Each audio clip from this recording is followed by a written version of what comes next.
지난 시간에 신실함에 대해서 얘기했습니다. 신실함, 우리 다시 한번 우리가 글로 잠깐 보면은 신실함은 무엇이라고 했습니까? 변함없음이라고 했죠. 그리고 그 신실함, 변함없다는 것을 하나님에게 신실하신 하나님 이렇게 붙이면 변함없이 나와 함께 하시고 승리케 하시는 하나님이다. 변함없이 나와 함께 하신다라는 것. 그리고 우리에게 그리스도인의 신실함이라 하면 그것은 그리스도인이 변함없이 하나님을 신뢰하는 것, 하나님 말씀에 순종하는 것, 이렇게 풀어서 해석할 수 있습니다. 오늘 본문에 보면은 신실함, 변함없다라는 것과 같은 의미의 또 다른 단어가 있어요. 그게 뭐냐? 변함없음이라는 의미를 가진 또 다른 단어는 무엇이다? 동일하다. 본문으로 확인하죠. 8절 같이 읽습니다. 예수 그리스도는 어제나 오늘이나 영원토록 동일하시니라. 자, 이거 잠깐 보면은 동일.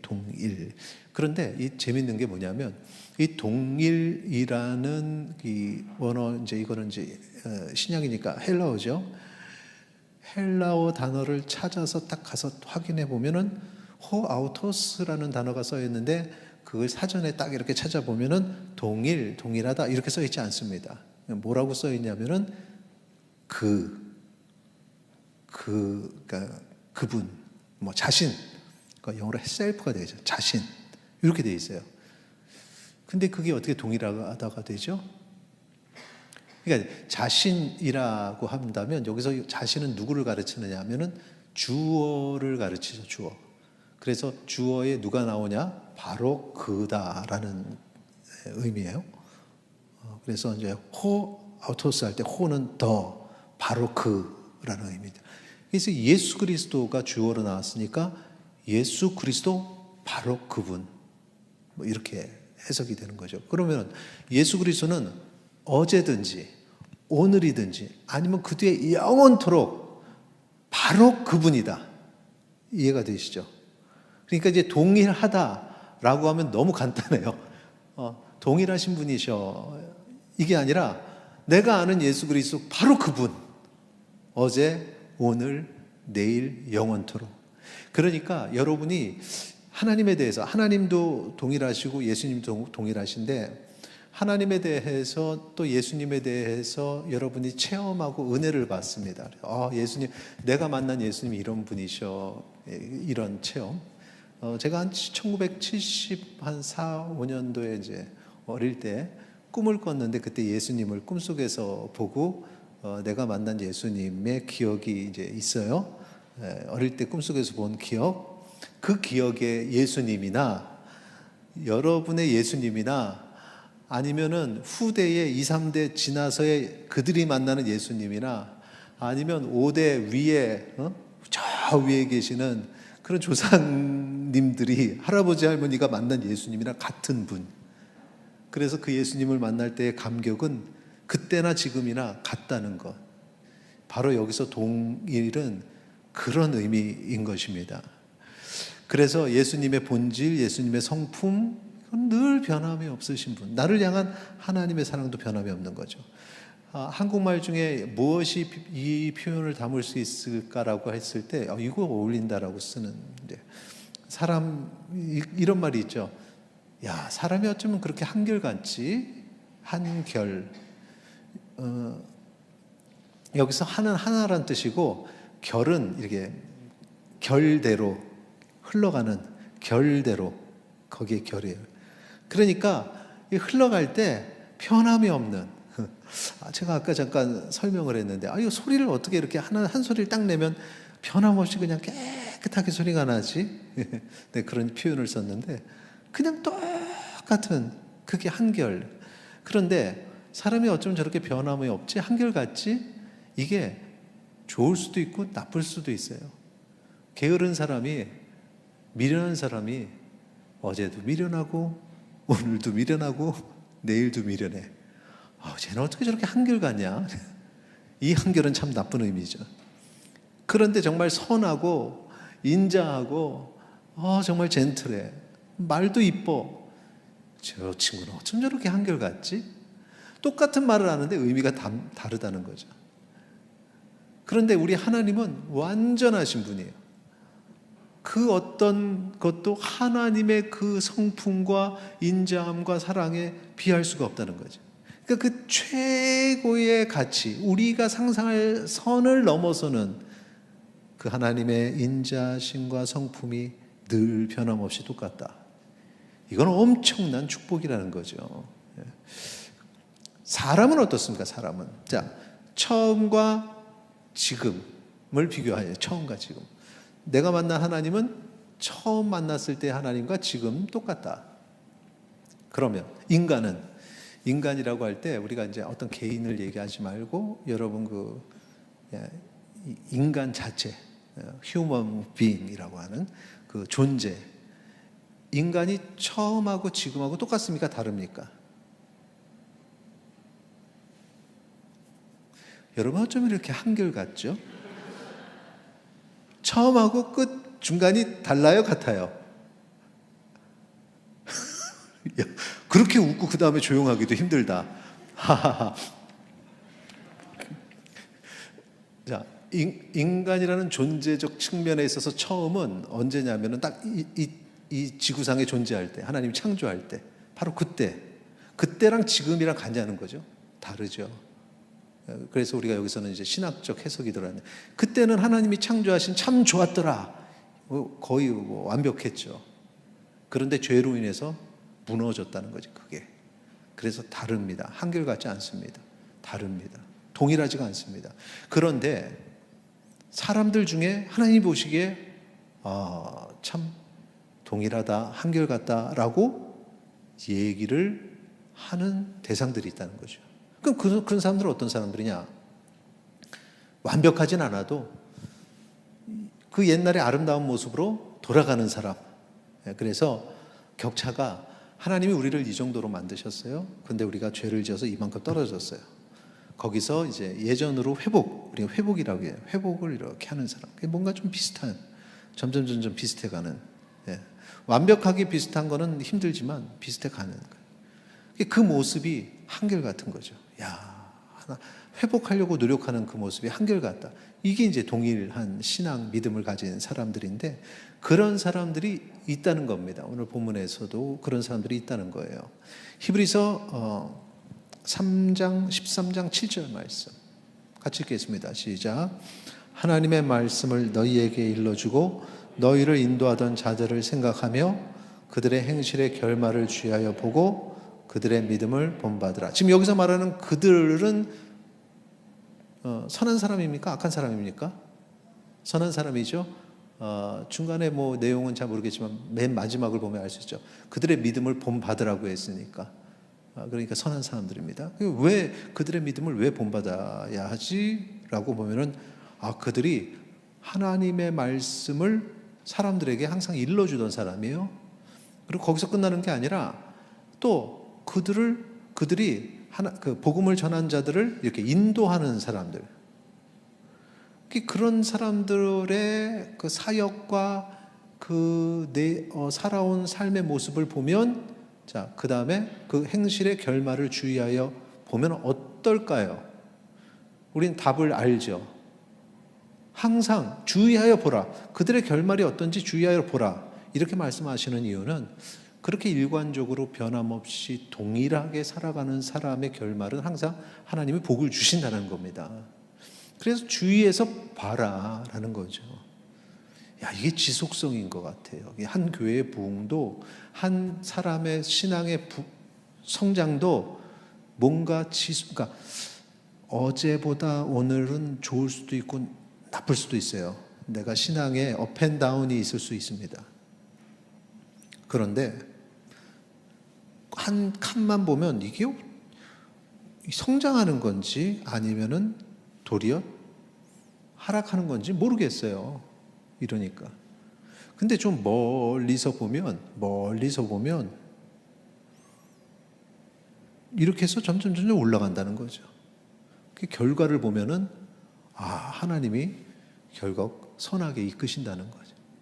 그러니까 요때 막 올라간다 내려간다 막 스트레스 받고 좋았다 스트레스 받고 너무 피곤해. 이게 처음에는 그거에 막 되게 민감한데 나중에는 힘들어서 일비를 할 수가 없어요. 그러면 그냥 떨어지는구나. 아이고, 언젠가 올라가겠지. 아, 바닥 쳤다. 이제 올라가겠구나. 아, 또 꺾여. 아유, 또 내려갈 때구나. 올라갈 때 그렇게 좋아하지도 않고 내려갈 때 실망하지도 않고, 그러다가 어느 시점에 딱 보면 내가 요만큼 올라왔네. 야, 하나님이 나를 이끄시는구나. 좀 더 참자. 그 다음 이렇게 나중에는 이게 얼마나 성장하겠느냐. 이제 그걸 보게 되는 겁니다. 그걸. 지난번에도 말씀드렸듯이 저는 사역을 얘기하거나 뭘 얘기하면 한 10년 뒤에서 20년 뒤를 얘기하는데, 지난번에 원로 목사님 친구 되시는 목사님들 만나 사역 얘기를 하는데 세상 50년 뒤에서 70년 뒤를 얘기하시는 거예요. 연세가 80 되신 분, 어르신들이. 이야, 그래서 제가 깜짝 놀랐어요. 아, 저게 영성이구나. 어느 짧은 순간이 아닌 긴 과정을 보는. 근데 지금 이 말씀이 딱 그거예요. 그런 사람들, 하나님 말씀 너희가 알려주고 너희를 인도하던 그런 사람들의 행실의 결말을 한번 봐라. 끝을 봐라. 우리가 끝까지 가기는 너무 먼 것 같고, 그래서 저는 강조하는 게, 여러분 항상 어느 포인트가 되면 뒤를 돌아볼 줄 알아야 된다. 그래서 정리할 필요가 있다. 그래서 10년씩 하든가, 아니면은 어떤 여러분의 어떤 각자의 결혼의 시점 전서부터 청년 때, 학생 때, 이후에 자녀를 키울 때, 이렇게 해서 어느 시점에 이렇게 인생을 돌아보라는 거죠. 그리고 왔던 삶의 시간들이 하나님이 얼마나 나를 높여주셨는지, 그런 걸 통해서 우리는 하나님은 변함없으시다. 근데 그런 그 결말을 가져오는 사람들의 삶이 그 또한 변함이 없더라는 겁니다. 그러면서 이게 변함이 없는 삶의 어떤 예를 제가 말씀드리면, 모세의 부모. 모세에 대해서 우리가 너무나 잘 아니까. 근데 그 모세가 그 위대한 민족의 지도자가 됐고, 모세가 출애굽해서 그 모든 과정을 이끌고 마지막에는 진짜 멋지게 불타서 가나안에도 들어가지 못하고 그냥 하나님 부르심을 받았는데, 그의 인생에 이전 단계가 있었다는 거죠. 그 흐름에 바로 전 단계가 있었다는 건데, 그게 모세의 부모라는 겁니다. 여러분, 모세의 부모의 이름을 압니까? 모세의 부모의 이름 압니까? 아빠 엄마 이름 뭡니까?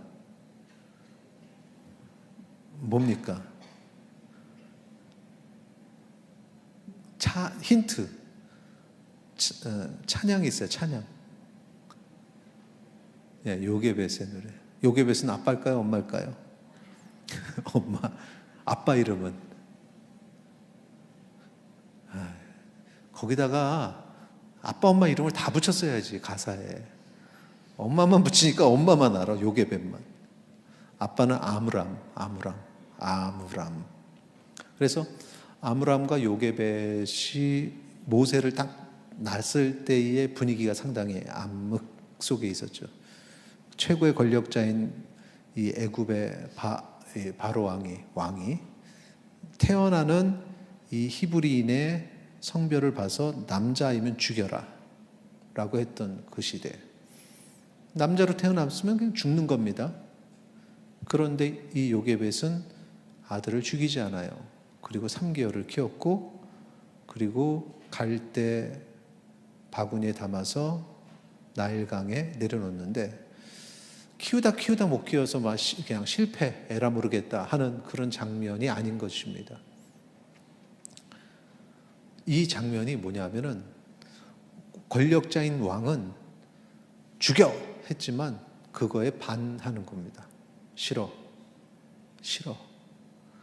이게 이 히브리, 제가 보면은 우리나라도 상당히 그 여성분들의 파워가, 그 운동 같은 거 보면은 훨씬 남성보다 성적이, 요즘은 제가 그걸 객관적으로 하는데, 예전에는 보면은 여성분들 운동 점수가 훨씬 더 세계 경쟁력이 있었거든요. 그래서 한국 여성의 힘이다 이런 생각을 했었는데, 히브리 여기도 보면 여성분들이 상당히 아주 신앙의 중심을 잘 세웠는데, 제가 그걸 느낀 게 바로 이것 때문입니다. 일단은 우리가 본문을 좀 확인하고 넘어갈게요. 히브리서 11장 23절. 믿음으로 모세가 났을 때, 믿음으로 모세가 난 게 아니라 모세가 났을 때 그 부모가 아름다운 아이임을 보고 석 달 동안 숨겨 왕의 명령을 무서워하지 않았다. 이건 믿음으로 한 행동이다. 그 얘기예요. 그러니까 왕의 명령에 무서워하지 않았다라는 거죠. 그게 포인트입니다. 포인트예요. 아들이니까 당연히 이게 아니라 왕의 명령을 무서워하지 않았다. 그리고 출애굽기 2장 3절에 보면 더 숨길 수 없게 되매, 왕의 명령을 무서워하지 않았던 겁니다. 그리고 그를 위하여 갈대 상자를 가져다가 역청과 나무 진을 칠하고 아기를 거기에 담아 나일 강가에 갈대 사이에 뒀어요. 왕의 명령에, 어떤 사람들은 이렇게 두면은 죽으면 이렇게 죽으나 저렇게 죽으나 똑같은 거 아니야? 라고 생각할 수 있는데 지금 왕의 명령을 거절했습니다. 그리고 무언가 바라보는 게 있겠죠. 왕의 명령이 아닌 다른 그 무언가를 바라봤다. 그게 뭐냐? 여기다 올려놓는 이 마음이, 요게벳의 마음이 무엇인가? 아므람과 요게벳의 마음은 무엇인가? 그건 바로 이거라는 거죠. 출애굽기 1장 16절 17절 같이 읽겠습니다. 이르되 너희는 히브리 여인을 위하여 해산을 도울 때 그 자리를 살펴서 아들이거든 너희를 죽이고 딸이거든 살려들어. 그러나 산파들이 하나님을 두려워하여 애굽 왕의 명령을 어기고 남자 아기들을 살린지라. 하나님을 두려워했다라는 말이 나오죠. 그러니까 앞에서는 왕을 두려워하지 않았다. 뒤에서는 하나님을 두려워했다. 이겁니다. 그러니까 이 모든 행하는 모든 것들이 뭐냐? 왕의 명령에 두려워하지 않고 하나님을 두려워했기 때문에 죽이지 않았고 나일강에 내어놓을 수 있었던 것입니다. 그래서 나일강에 내어놓는 그 모습은 믿음의 행동입니다. 하나님께서 함께 하시겠지. 그러니까 우리가 생각할 때 내가 아는 하나님은 그냥 두지 아니하실 거야. 동일하신 하나님이니까. 그래서 반드시 너를 살릴 거야 한다. 이런 이 여인의 마음, 히브리 여인의 이 신앙, 이게 있었다는 거죠. 이런 부모님, 특히 이런 어머니의, 나중에 이제 여러분 그 뒤 스토리는 아시잖아요. 바로의 공주가 그걸 건져서 그 다음에 유모를 찾았고 이 생모가 유모의 자리에 들어가게 돼서 말씀으로 양육하죠. 그런 부모의 양육이 있으니 모세의 삶이 어떤 삶이었냐? 히브리서 11장 24, 25절 같이 읽겠습니다. 시작. 믿음으로 모세는 장성하여 바로의 공주의 아들이라 칭함받기를 거절하고 도리어 하나님의 백성과 함께 고난받기를 잠시 죄악의 낙을 누리는 것보다 더 좋아하고. 모세는 지금 바로 공주의 아들이 되었어요. 권력을 줄 수 있는 어떤 자리죠. 왕가의 자리, 그리고 풍성한 삶을 누리는 자리. 그런데 거기에는 포로도 아닌데 포로가 돼서 고통받는 이스라엘 백성들이 있다는 거죠. 다른 사람 같으면 모르는 척하죠. 그리고 자기 신분을 감추겠죠. 나는 저 사람들하고는 다른 사람들이야. 그리고 막 고민하고 내가 왜 히브리인으로 태어난 거지? 그거 감추려고 노력하고 막 무서워하고 원망하고 그 유모가 알았는지 얘기를 했겠죠. 그래서 그 엄마가 왜 나의 엄마는 바로의 딸이 아닌 게 그냥 혹시 이렇게 살았을까요? 그렇지 않다는 거죠. 그냥 공주의 아들이라는 그거 가볍게 여겼다는 거. 그냥 그 세상에서 얻는 그 세상의 권세, 능력, 영광 다 우습게 생각해요. 그냥 저 고난받는 하나님의 백성. 그러니까 여기서 내 백성이 아니고 나와 같은 나라 사람들 이런 개념이 아니라 그들은 하나님의 백성이다라는 개념. 하나님을 두려워하고 그들을 안타까워하면서 나는 하나님의 백성의 일원인 게 좋은 거지 애굽 바로 왕의 나라의 백성의 일원이라는 건 하나도 좋지를 않은 겁니다. 이게 교육의 힘이라는 겁니다. 이런 교육을 말씀을 전하고 인도해낸 사람들이에요. 그러니까 그 결과가 이런데 이런 위대한 자녀를 낳게 됐을 때 근데 이제 어떤 분들은 그럴 것 같아요. 아, 그게 위대한 건가요? 나는 그냥 성공의 자리에 있었으면 좋겠는데. 우리는 그렇게 생각한다는 거지. 그런데 모세는 그렇지 않았다는 거죠. 여러분은 인생에 어떤 것을 바라보고 살고 있습니까? 높은 데 그것, 아니면 하나님 나라의 백성의 그것입니까? 동일하신 하나님이, 이 모세와 함께 하셨던 하나님, 그리고 지금 여러분과 나와 함께 하시는 하나님은 동일하신 하나님이에요. 그 하나님의 생각 동일하고, 하나님이 행하시는 것도 동일하고, 하나님의 척도 자도 동일하다는 거죠. 하나님이 모세를 보던 시선과 나를 보는 시선이 어떨까요? 같은 시선이 되기를 소망합니다. 세상 것 막 찾고 그것에 미쳐서 사는 게 아니라 하나님의 백성과 함께 고난받는 것, 두려워하지 않는 담대함. 자, 이런 믿음, 이 동일한 믿음, 변하지 않는 믿음을 소유하기 위해서 필요한 것이 딱 두 가지가 있습니다. 뭐냐? 첫째, 다른 교훈에 끌리지 말아야 되고, 둘째, 욕심에 끌리지 말아야 됩니다. 그러니까 약간 지식적인 거 끌리지 말아야 되고, 또 이렇게 좀 욕구에 따르는 그 욕망, 뭐 이런 것들 끌리지 말아야 됩니다. 그게 이제 히브리서 13장 8절 9절에 있습니다. 살펴보죠. 예수 그리스도는 어제나 오늘이나 영원토록 동일하시다 선포하고, 그러니 너희는 9절에 여러 가지 다음 교훈에 끌리지 마. 그리고 음식으로 말미암아 행한 자 유익을 얻지 못하기 때문에 이런 아름다운 음식 뭐 이런 거에 휩쓸리지 마. 이제 여기서 말하는 게 이제 교훈과 음식인데, 음식은 당장에 이제 내가 막 그렇게 간절히 바라는 아주 기본적인 욕구의 것들, 뭐 성공을 바란다든가 재물도 여기다 포함이 되는 거죠. 교훈이라는 건 가르침인데, 하나님의 말씀 외의 교훈들, 그게 상당히 제가 그런 사람들을 많이 만나지는 못했는데, 이 공부를 좋아하는 사람들이 있어요. 공부를. 그래서 내 지식을 쌓아가는 그 기쁨이 있는 사람들이 있습니다. 그래서 여러 가지 지식을 쌓아가죠. 그러다 보면은 이제 한 분야에 계속 깊이를 쌓아가다 보면은 그 사람은 거기에 이제 박사가 되는 겁니다. 박사. PhD 학위까지 받고 그러죠. 그런데 그 사람이 그 지식의 PhD 학위를 받았다고 해서 그 사람이 하나님을 잘 아는 사람이 되었느냐? 전혀 아니죠. 그래서 하나님을 알기 위해서는 하나님을 알기 위한 공부, 또 체험, 노력을 해야 되는 거예요. 그런데 문제는 뭐냐면, 다른 지식이 쌓여간 사람이 자기는 똑똑하다고 믿고 지혜롭다고 믿고 그러다 보니까 이제 하나님에 대해서도 자기가 너무 그 지식을 가지고 쉽게 평가를 하는 거죠. 하나님이 없어. 여러분, 그 사람은 어떤 사람입니까? 아무리 PhD 학위가 있어도 그게 똑똑한 사람입니까? 시편 14편 1절 보세요. 뭐라고 말합니까? 어리석은 자는 그의 마음에 이르기를 하나님이 없다 하는도다. 하나님을 만나지도 않고, 하나님과 교류도 하지 않고, 하나님을 알려고 노력하지도 않고, 자기의 지식 가지고 하나님이 없다. 이게 얼마나 어리석은 자냐라는 거죠.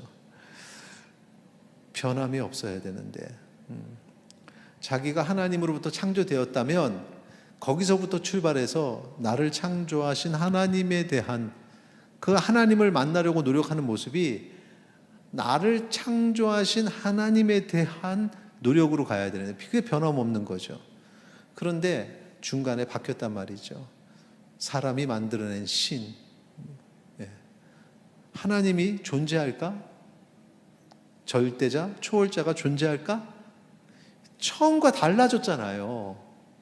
처음과 동일해야지 그 지식의 깊이에 들어가지, 달라지고 변질된 거 가지고 할 수 있느냐? 안 된다는 거죠. 그래서 우리는 다른 교훈에 끌리면 안 되고, 욕심에 끌리지 않고 처음에 그 모습에서부터 하나님을 찾으려고 노력해야 돼요. 그래서 우리는 회복을 해야 된다라는 겁니다. 그런데 왜 사람들은 실패할까요? 간단해요. 다른 교훈에 끌리고 욕심에 끌리기 때문에. 출애굽기 14장 11절 12절 보시죠. 자, 같이 읽겠습니다. 시작. 그들이 또 모세에게 이르되 애굽에 매장지가 없어서 당신이 우리를 이끌어내어 이 광야에서 죽게 하느냐? 어찌하여 당신이 우리를 애굽에서 이끌어내어 우리에게 이같이 하느냐? 우리가 애굽에서 당신에게 이른 말이 이것이 아니냐? 이르기를 우리를 내버려 두라. 우리가 애굽 사람을 섬길 것이라 하지 아니하더냐? 애굽 사람을 섬기는 것이 광야에서 죽는 것보다 낫겠노라. 지금 여기 이제 광야에서 원망할 때 하는 말인데, 애굽에서 왜 우리를 끌어냈느냐? 이제 이렇게 얘기를 하는데, 그때 그 삶이 좋았다라고 얘기해요. 뭐 한 부분을 읽었지만 그들의 그 모든 광야의 시간들이 다 이런 투죠. 왜 끌어내서 홍해 앞에서 죽게 되었을 때, 또 고기가 먹고 싶을 때, 목이 마를 때, 계속 이런 식으로 얘기를 했는데, 그때가 좋았다. 그런데 재밌는 거는 이 얘기를 누구한테 했냐면 모세한테 했다는 겁니다. 모세는 애굽 삶에 있어서 이 사람들보다 훨씬 더 높은 삶을 살았던 사람이에요. 공주의 아들로 살았단 말이죠. 근데 그걸 버렸단 말입니다. 왜? 그거는 다 사라질 거라는 걸 아는 겁니다. 권력 어느 순간에 다 사라집니다. 재물도 어느 순간에 다 사라집니다. 근데 사라지는 것 아닌 것이 무엇이냐? 모세는 그걸 찾아갔는데, 여기 있는 사람들은 모세보다도 훨씬 못한 애굽의 삶을 살면서 그걸 원망하고 투덜거리는 거죠. 모세가 보기에 얼마나 한심할까요? 그래서 모세가 한 말은 무엇인지 보겠습니다. 출애굽기 4장 13절 같이 있습니다. 모세가 백성에게 이르되 너희는 두려워하지 말고 가만히 서서 여호와께서 오늘 너희를 위하여 행하시는 구원을 보라. 너희가 오늘 본 애굽 사람을 영원히 다시 보지 아니하리라. 아멘. 애굽 사람들이 쫓아오니까 두려움에 있어서 막 원망하고 우리가 끝났다라고 얘기하지만 너희 다 끝나는 게 아니라 저 애굽 사람들이 끝나는 거야. 왜? 여호와께서 행하시기 때문에. 여호와 하나님은 변함없이 우리를 지키시고 영원히 우리와 함께 하시는 하나님인데, 그 여호와를 붙잡았는데 왜 걱정하냐는 거죠. 사라질 영광 바라보면서 저 아까워라 하는. 여러분은 어떤 삶을 살고 있습니까? 자, 반주팀 나와주시고. 우리가 보고 살아가는 게 무엇인지를 알아야 돼요. 이 모세가 이게 답답한 거죠. 사람들이 진짜 영원한 하나님 보지 않고 사람의 것을 자꾸 보는 거. 그래서 십계명 딱 그 두 돌판 받아가지고 내려왔는데, 하나님 한참 보고 왔더니 이 모세의 모습에서도 영광의 빛이 나는 겁니다. 지금 모세가 이렇게 딱 성경으로 두 개를 이제 돌판을, 하나님의 말씀을 들고 왔어요. 그리고 딱 사람들한테 나왔습니다. 여러분, 이 순간에 여러분이 봐야 될 게 뭘까요? 개념 없는 사람도 여기 또 있네. 아니, 여러분이 지금 이스라엘 백성이에요. 자, 모세가 두 돌판을 이렇게 들고 왔단 말이지. 그리고 딱 내려왔어. 여러분이 지금 뭘 봐야 됩니까? 뭐에 기대를 가져야 됩니까? 이 두 돌판, 하나님의 말씀이 여기 뭐라고 적혀 있는지를 관심을 가져야죠. 근데 그 사람들 뭘 봤는지 아세요? 모세 얼굴 봤어요. 광채가 나요. 레이저 맞고 왔나? 그래서 모세가 수건으로 가려버렸어요. 그냥 이렇게. 이것 좀 보지 마라. 제가 2부 때도 그랬어요. 내 얼굴 보고 아무 생각 없이 이러고 계시는 분들이 있다. 하나님의 말씀을 듣고 봐야 되는데 그냥 생각 없이 내 얼굴 보고 있다. 출애굽기 34장 35절 같이 읽겠습니다. 이스라엘 자손이 모세의 얼굴에 광채를 보므로 모세가 여호와께 말하러 들어가기까지 다시 수건으로 자기 얼굴을 가렸더라. 가려버린 겁니다. 이 사라질 영광을 못하러 보느냐. 하나님을 봐야지. 하나님의 말씀을 봐야지. 영원한 걸 봐야지. 어이구 답답하다. 여러분의 삶에 지금까지 여러분이 보는 것 무엇인지 생각하고, 사라질 것이라면 지금 시각을 바꾸세요. 눈을 들어 사라지지 않는 하나님을 보시기 바랍니다. 우리가 찬양을 할 텐데, 이 찬양 너무나 잘하는 찬양인데 이 가사가 있어요. 전능하신 하나님 찬양, 언제나 동일하신 주. 전능하신 하나님 찬양, 영원히 다스리네. 영원함이 있죠. 그래서 여러분이 이 세상의 다스림은 언젠가 끝나는 거고 무너지는 건데, 하나님의 영원한 다스림에 우리가 들어가면 우리도 그 영원함에 동참할 수 있어요. 그러니까 하나님과 함께 하시기를, 하나님을 높여드리고 하나님 명령대로 순종하는 주의 백성 되시기를 축원합니다.